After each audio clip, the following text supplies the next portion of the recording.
زمانے میں مراسلہ ضروری تھا، کنیکشن ضروری تھا، خطوں کی بات کتابت ضروری تھی، تو اب امام نے خط و کتابت شروع کی۔ لیکن یہ بات جان لیجئے کہ اس زمانے میں بنی عباس کی حکومت کی انٹیلیجنسی اسرائیل کی انٹیلیجنسی سے کم نہ تھی، لیکن اسرائیل کی انٹیلیجنسی سے بڑھ کر اس زمانے میں علی والوں کی انٹیلیجنسی ہے۔ ویسے اس زمانے میں حسن عسکری کی انٹیلیجنسی تھی۔ اب میں کیسے سمجھاؤں آپ کو؟ خط تو جاتا تھا، لیکن جب خط جاتا تھا تو وہ جو حکومت کے کارندے تھے چیکنگ چیک پوسٹ میں خط چیک کرتے تھے تو دیکھتے تھے کہ یہ پلین پیپر سے بھائی خط جاتا ہے تو اس میں مضمون ہوتا ہے نا، لیکن حسن عسکری کے جو خط جاتے تھے امام حسن عسکری کے، وہ کیسے جاتے تھے؟ Plain papers. لیکن وہ پلین پیپر جب امام کے چاہنے والے اور نمائندے کو ملتے اور وہ اپنا فنگر پرنٹ رکھتا تو جو حسن عسکری لکھ دیتے تھے وہ سارے الفاظ ابھر کر آ جاتے تھے۔ کمال دیکھیے آپ، یہ اس زمانے میں امام حسن عسکری کا بایو میٹرک اسکینر تھا۔ کیا سمجھ رہے ہیں آپ؟ علم کیا تھا اس زمانے کا؟ میں ختم کر رہا ہوں۔ یہ بایو میٹرک اسکینر کیا ہے میں سمجھا رہا ہوں۔ یا ہمارے علی پور اور بھوتڑی میں گوری بندر میں زیادہ الیکشن کا ٹینشن نہیں ہوتا، ایم ایل اے کے گاؤں میں نہیں ہوتا۔ یہ ہمارے دو گاؤں میں بہت زیادہ پڑوڑی رہتی ہے کہ نہیں؟ تو میں آپ کو کیسے سمجھاؤں یہ بایو میٹرک اسکینر کیا ہے؟ آپ آدھار کارڈ سے الیکشن کارڈ سے سمجھ لیجئے کہ آپ کا اگر آدھار کارڈ بننا ہے، الیکشن کارڈ بننا ہے تو بایو میٹرک اسکینر کے پاس جائیں گے، تھم دیں گے آپ، جیسے ہی تھم دیں گے آپ کا کارڈ بن جائے گا۔ اور پھر اگر آپ کے کارڈ کو دیکھنا ہے تو پھر آپ تھم دیں گے تو کارڈ اسکرین پر ابھر کر آئے گا کہ نہیں؟ میں جس نے یہاں تھم نہیں دیا میں جا کر تھم دوں تو کیا کارڈ ابھر کر آئے گا اسکرین پر؟ توجہ چاہتا ہوں، اسکرین پر ابھر کر تو نہیں آئے گا۔ یہ تو اس زمانے میں امام حسن عسکری کا علم تھا۔ اب ایک جملہ کہہ رہا ہوں، جب اس بیکورڈ زمانے میں حسن عسکری کا اتنا فارورڈ علم ہے تو پھر ایڈوانس زمانے میں امام زمانہ کا علم کرنا۔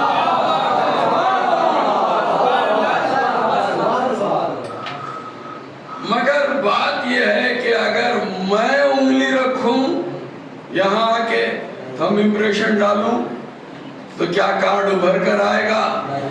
نہیں آئے گا۔ اسی کا اسکرین پر کارڈ آئے گا جس کا تھم امپریشن پہلے سے ہو۔ تو پھر یہ جتنے بھی نمائندے، جتنے کمشنر آفیسر بنی امیہ کے تھے، ان پر کیوں نہ جب وہ امام کا خط لیتے تھے تو کیوں بھر کر نہیں آتا تھا؟ اس لیے اب کیسے آپ نے سمجھ لیا کہ جس کا پہلے ہی سے امپریشن موجود ہو، تھم امپریشن، اسی کا اسکرین پر آئے گا۔ یہ تو امام حسن عسکری نے اپنے چاہنے والے قیدیوں کے ہاتھوں میں اپنا ہاتھ رکھ کے تھم امپریشن کو ٹرانسفر کر دیا تھا۔ یہ حسن عسکری کے نور کا کمال تھا۔ بس مجلس ختم ہو گئی۔ ارے جب یہ دیکھا ایک ناصبی نے، اس نے کہا آج ایسا خط لکھوں گا امام حسن عسکری کو کہ وہ پڑھ نہ پائیں گے۔ اور اس نے کیا کیا ہے، لکڑی اٹھائی اور خالی کاغذ پر لکھا میرے باپ کا اور میرا نام لکھ بھیجیے۔ نامہ بر نے اس کا خط لیا، امام کی خدمت میں بھیجا۔ امام نے خط اس ناصبی کے پاس واپس بھیجا جو دشمن اہل بیت تھا، دشمن امام تھا۔ توجہ چاہتا ہوں، خط آیا تو دیکھ کر مذاق کرنے لگا، کہنے لگا اس میں تو کچھ لکھا ہی نہیں۔ اس نامور نے کہا تو نے بھی تو نہیں لکھا، مگر اب میں تجھے بتاتا ہوں۔ یہ کہہ کے اس نے امپریشن ڈالا۔ تو اس نے تو پوچھا تھا، ناصبی نے پوچھا تھا میرے باپ اور میرے دادا کا نام کیا تھا؟ اس میں امام حسن عسکری نے لکھ دیا 70 نسلوں کا شجرہ۔ کیا سن رہے ہیں آپ؟ مجلس کو ختم کر رہا ہوں۔ 70 نسلوں کا شجرہ لکھ دیا اور وہ چلا اپنے بزرگوں کے پاس، اور انہوں نے اس زمانے میں اونٹ کے چمڑوں سے جو ان کا شجرہ نکلا تھا، لکھا تھا، اسے نکالا اور اسے اور اسے کمپیر کیا، تو یہ شجرہ وہی تھا جو شجرہ امام نے لکھ کے بھیجا تھا۔ جیسے ہی شجرے کو دیکھا ناصبی بے ہوش ہوا، جیسے ہی بے ہوش ہوا تو امام کے چاہنے والوں نے ٹھوکر مار کر کہا تعجب نہ کر، اگر حسن عسکری 70 نسلوں کا نام بتا دے، ارے ان کے دادا کی ذوالفقار 70 نسلوں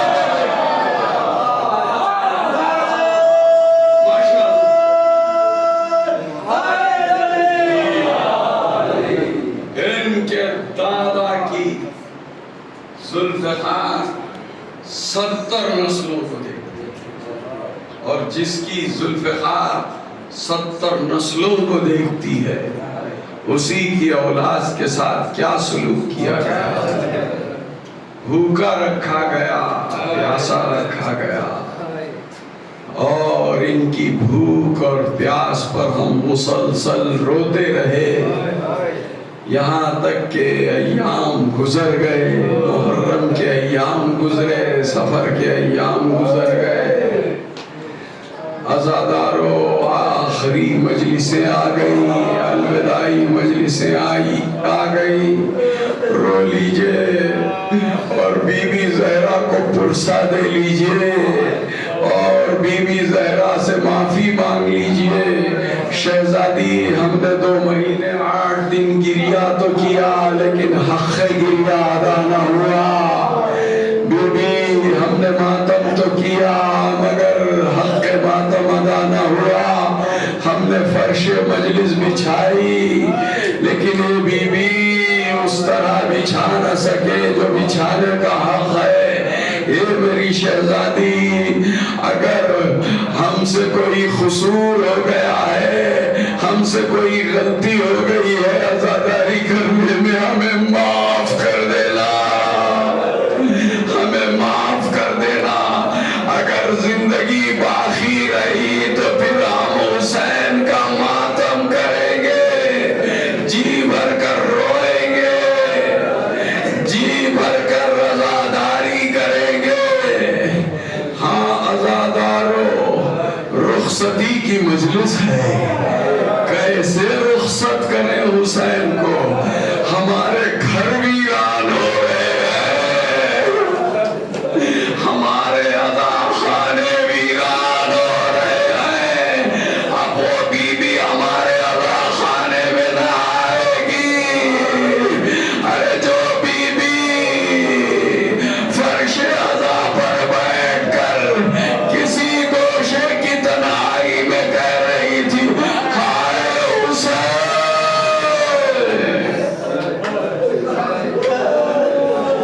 ہائے حسین، ہائے حسین، بس میں نے مجلس کو ختم کر دیا۔ ایک مصائب کا جملہ، اور یہ جملہ پورے مصائب پر بھاری ہے، گھر تک روتے ہوئے جائیں گے۔ کسی نے شام میں شمر منور سے پوچھا، شمر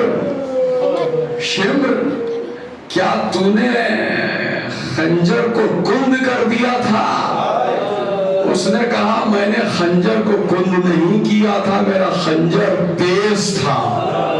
پھر پوچھنے والے نے پوچھا جب تیرا خنجر تیز تھا تو پھر 71 ضربیں تو نے کیوں لگائی؟ 74 ضربوں کو لگانے کی کیا ضرورت تھی؟ تو شمر ملعون خود کہتا ہے میں کیا کروں؟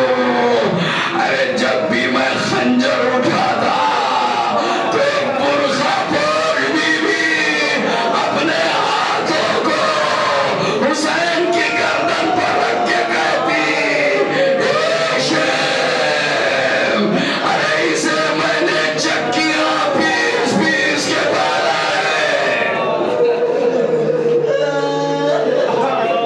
پوچھنے والے نے پوچھا اے شمر، تو یہ کہتا ہے کہ حسین کی گردن تو کٹی مگر حسین کے گردن کا خون زمین پر نہیں گرا، آخر حسین کی گردن کا خون کیوں نہیں گرا؟ تو شمر کہتا ہے میں جب ضرب مارتا تھا حسین کی گردن کی رگیں کٹتی تھی، خون فوارے کے مانند بلند تو ہوتا تھا مگر زمین پر نہیں گرتا تھا۔ میں نے پہلی ضرب لگائی، حسین کی گردن کی رگیں کٹی، خون فوارے کے مانند بلند ہوا مگر زمین پر نہیں گرا۔ دوسری ضرب لگائی، حسین کی گردن کی رگیں کٹی، خون فوارے کے مانند بلند ہوا مگر زمین پر نہیں گرا۔ میں نے ایک مرتبہ حسین سے پوچھا یا ابن رسول اللہ، ارے یہ خون کہاں جا رہا ہے؟ تو ایک مرتبہ فرزند زہرا نے آواز دی شمر تو نابینا ہے، ذرا دائیں طرف دیکھ۔ اب جو میں نے پلٹ کے دیکھا تو کیا دیکھا؟ ایک بی بی ہے جو سفید چادر کو پھیلائے ہوئے خون حسین جمع کر رہی ہے اور کہہ رہی ہے میرے لال۔